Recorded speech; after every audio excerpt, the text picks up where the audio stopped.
Hello, എല്ലാ കൂട്ടുകാർക്കും daily current അഫയേഴ്സിൻ്റെ പുതിയൊരു ക്ലാസ്സിലേക്ക് സ്വാഗതം. നമ്മളിന്ന് പഠിക്കുന്നത് 2024 ഏപ്രിൽ 14 കറണ്ട് അഫയേഴ്സ് ചോദ്യങ്ങളാണ്. ആദ്യം നമുക്ക് ഏപ്രിൽ 14 പ്രത്യേകതകൾ എന്തൊക്കെയാണെന്നുള്ളത് പഠിക്കാം. അതായത് ദേശീയ ജലദിനമായിട്ട് നമ്മൾ ആചരിക്കുന്ന ദിവസം ഏപ്രിൽ 14. അതേപോലെ തന്നെ അംബേദ്കർ ജയന്തി എന്നാണ് ഏപ്രിൽ 14. അതേപോലെ ദേശീയ അഗ്നിരക്ഷാ ദിനവും എന്ത് തന്നെയാണ് ഏപ്രിൽ 14 തന്നെയാണ് നമ്മൾ ആചരിക്കുന്നത്. ഏപ്രിൽ 14 എന്ന് പറയുമ്പോഴത്തേക്ക് ദേശീയ ജലദിനം, അംബേദ്കർ ജയന്തി, ദേശീയ അഗ്നിരക്ഷാ ദിനം ഇതെല്ലാം എന്താണ് ഏപ്രിൽ 14. അതേപോലെ തന്നെ ദേശീയ അഗ്നിരക്ഷാ ദിനത്തിൻ്റെ 2024 പ്രമേയം ചോദിക്കുകയാണെങ്കിൽ രാഷ്ട്ര നിർമ്മാണത്തിന് സംഭാവന നൽകുന്നതിന് അഗ്നിസുരക്ഷ ഉറപ്പാക്കുക എന്നുള്ളതാണ് 2024 ദേശീയ അഗ്നിരക്ഷാ ദിനത്തിൻ്റെ പ്രമേയം. അടുത്ത ചോദ്യം, ലക്ഷദ്വീപിലെ ആദ്യത്തെ സ്വകാര്യ ബാങ്ക്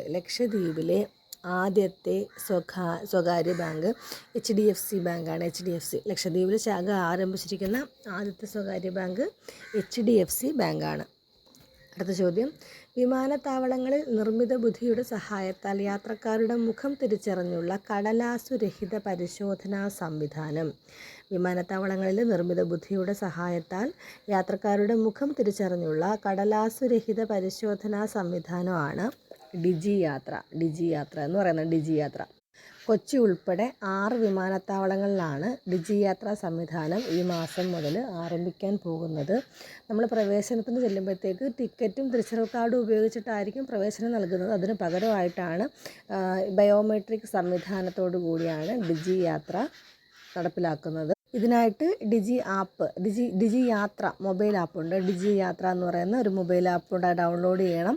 ഇതിലൂടെ തിരക്കുകളൊക്കെ ഒരുപാട് തിരക്ക് ഒക്കെ ഉണ്ടാവുകയാണെങ്കിൽ നമുക്ക് എത്രയും പെട്ടെന്ന് തന്നെ അകത്ത് കടക്കാൻ സാധിക്കും. അതേപോലെ തന്നെ ഇവർക്ക് സെക്യൂരിറ്റി ചെക്കിന് പ്രത്യേക ലൈനായിരിക്കും ഉണ്ടാവുന്നത്.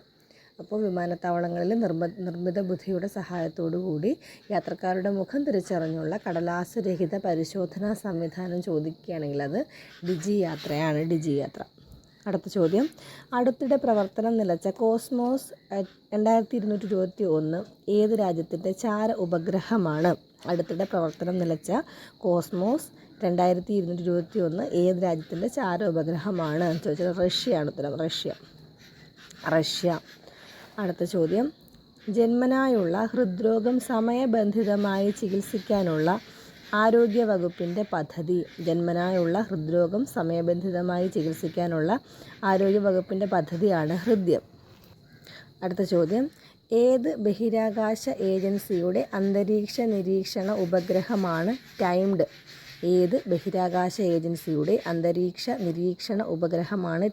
എന്ന് ചോദിച്ചാൽ നാസയുടെയാണ്. നാസ.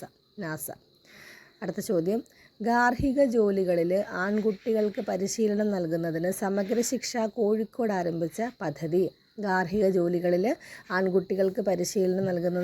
സമഗ്ര ശിക്ഷ കോഴിക്കോട് ആരംഭിച്ച പദ്ധതിയാണ് കുക്കീസ് എൻ്റെ ഭക്ഷണം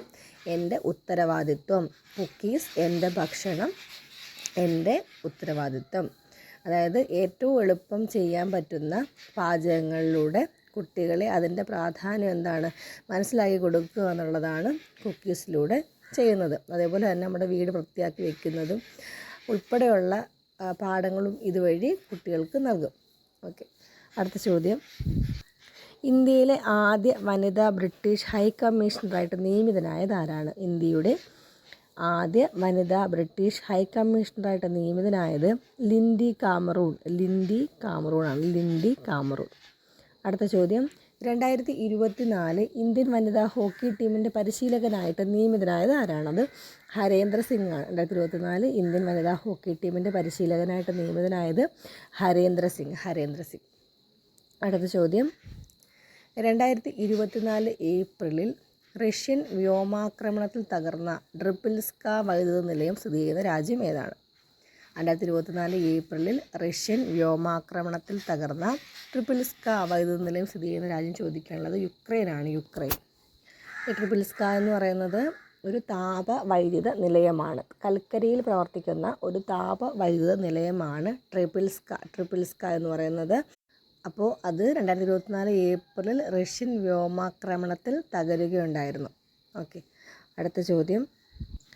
വിപണി മൂല്യത്തിൽ ലോകത്തിലെ മൂന്നാമത്തെ വലിയ വിമാന കമ്പനിയായി മാറിയത് ഇൻഡിഗോയാണ്. ഇൻഡിഗോ വിപണി മൂല്യത്തിൽ ലോകത്തിലെ മൂന്നാമത്തെ വലിയ വിമാന കമ്പനിയായത് ഇൻഡിഗോയാണ്. ഇൻഡിഗോ. അടുത്ത ചോദ്യം. കാഴ്ച പരിമിതർക്ക് പരസഹായമില്ലാതെ വോട്ട് രേഖപ്പെടുത്താനുള്ള സംവിധാനം. കാഴ്ച പരിമിതർക്ക് പരസഹായമില്ലാതെ വോട്ട് രേഖപ്പെടുത്താനുള്ള സംവിധാനമാണ് ഡമ്മി ബ്രെയിലി ബാലറ്റ്.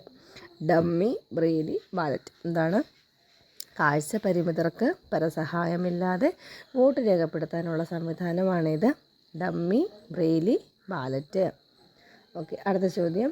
ലോക ഉത്തേജക വിരുദ്ധ ഏജൻസി പുറത്തിറക്കിയ 2022 ടെസ്റ്റിംഗ് കണക്കുകൾ പ്രകാരം ഏറ്റവും കൂടുതൽ ഉത്തേജക കുറ്റവാളികളുള്ള രാജ്യം അത് ഇന്ത്യയാണ്. ഇന്ത്യ. ലോക ഉത്തേജക വിരുദ്ധ ഏജൻസി പുറത്തിറക്കിയ 2022 ടെസ്റ്റിംഗ് കണക്കുകൾ പ്രകാരം ഏറ്റവും കൂടുതൽ ഉത്തേജക കുറ്റവാളികളുള്ള രാജ്യം ഇന്ത്യയാണ്. ഏറ്റവും കൂടുതൽ ഉത്തേജക കുറ്റവാളികളുള്ള രാജ്യമാണ് അത് ഇന്ത്യയാണ്. Okay, thank you.